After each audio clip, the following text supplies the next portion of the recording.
maybe it's a little late for this question, but can you explain what are ketones? Where do they Oh come yeah. from? Yeah, sure. Yeah, I probably should do that out of the gate, but My bad. people can people can rewind this and start back. But Exactly. ketone bodies, we call them ketone bodies because they're named by a physiologist. So there's beta hydroxybutyrate, which is technically not chemically a ketone, but let's call it a ketone body, and acetoacetate. And then there's also acetone, which you can measure in the breast. And then acetone is very interesting. I'm not going to go down that rabbit hole, but I think it has some interesting signaling properties that we're looking at, maybe even epigenetic effects. But you have your ketones are elevated in the blood, urine, and breath when our bodies are burning very high levels of fatty acids for fuel. So that typically happens in the context of being in an energy deficit, a calorie deficit, which could be from intermittent fasting to starvation, or conversely to just simple carbohydrate restriction, which decreases glycogen content in the liver. And you have various processes in the liver that the liver is like an energetic sensor. And when glycogen levels are low, insulin will be low, glucagon will be high, catecholamines like adrenaline will be high. This will help to mobilize fatty acids for fuel. Uh, Fatty acids are very efficient fuel for skeletal muscle, for the heart, and even for the organs to some extent. But the brain cannot really use in sufficient quantities fat as an energy source.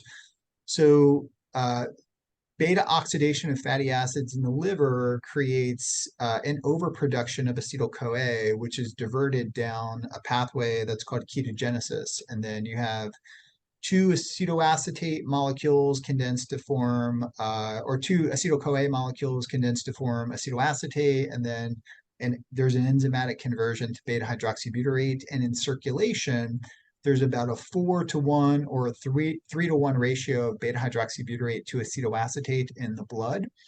And both of these ketone bodies are like water soluble fat molecules that can readily cross the blood-brain barrier and preserve and maintain brain energy metabolism in the context of fasting, starvation, or extreme carbohydrate restriction. And then we can also make glucose from the glycerol backbone of the triglyceride, and we can make glucose from gluconeogenic amino acids. So there's very powerful homeostatic mechanisms that maintain our blood glucose.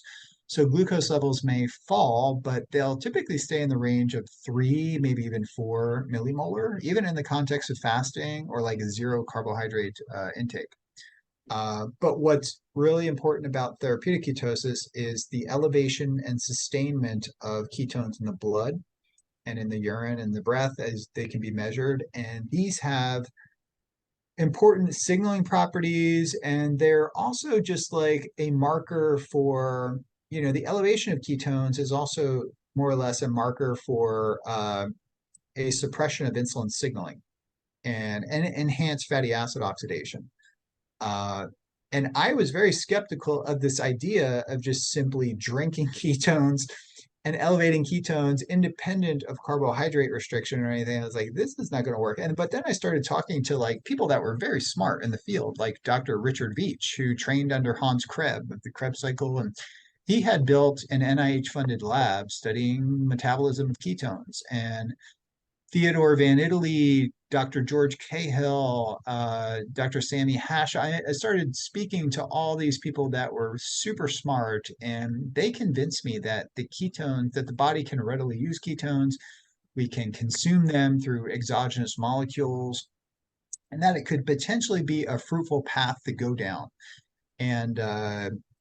And I did, and it's surprised. Well, right out of the gate, the first molecules we tested had no effect on seizures at all. So I lost enthusiasm. And then I connected with Dr. Henri Bruninggraber, who was at Case Western, and he ran the NIH-funded metabolomic score at Case Western.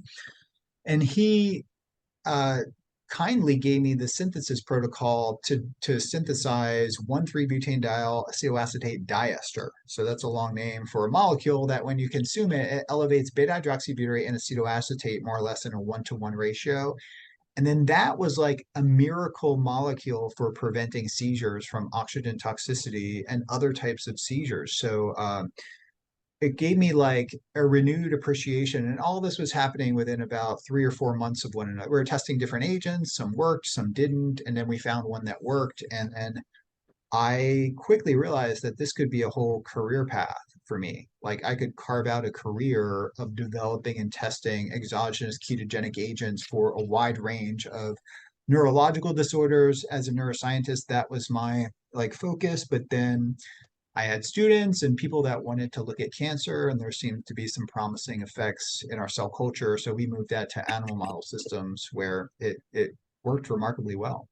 That's incredible. I absolutely love that. You mentioned gluconeogenesis, and a lot of people throw that around like it's a swear word. And I Yeah. certainly think it could be if you're running in a carbohydrate-fed state. But you also mentioned George Cahill, who's the author of my absolute favorite study ever done, 40 days fasted. And he showed how the body adapts. And you see that Yeah. line after the body burns off its stored glycogen, all the glucose it has in it, then the stored glycogen, you see the gluconeogenesis line creep up, but then it starts to drop and level out at a low level Yeah. for the remainder of the study because the body is adapting to using fat and ketones as fuel and doesn't really need a lot of gluconeogenesis. It can just provide that low level, perfect amount that you need at any given time. And you don't see people just like wasting away, like people talk about with gluconeogenesis, like you're going to burn muscle. Like, no, you're not, as long as you're in this type of a metabolic state. I never see it. Yeah.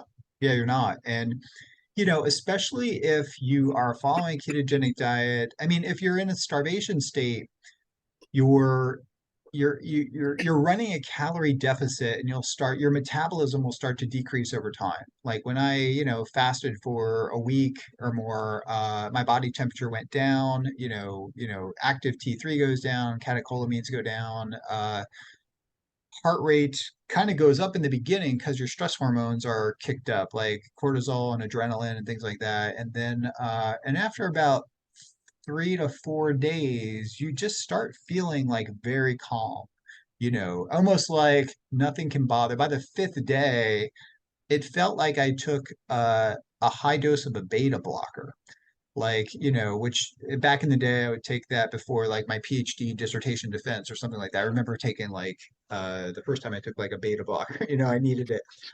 Like you're just super chill, you're super relaxed, and also you're kind of like more in a Zen state.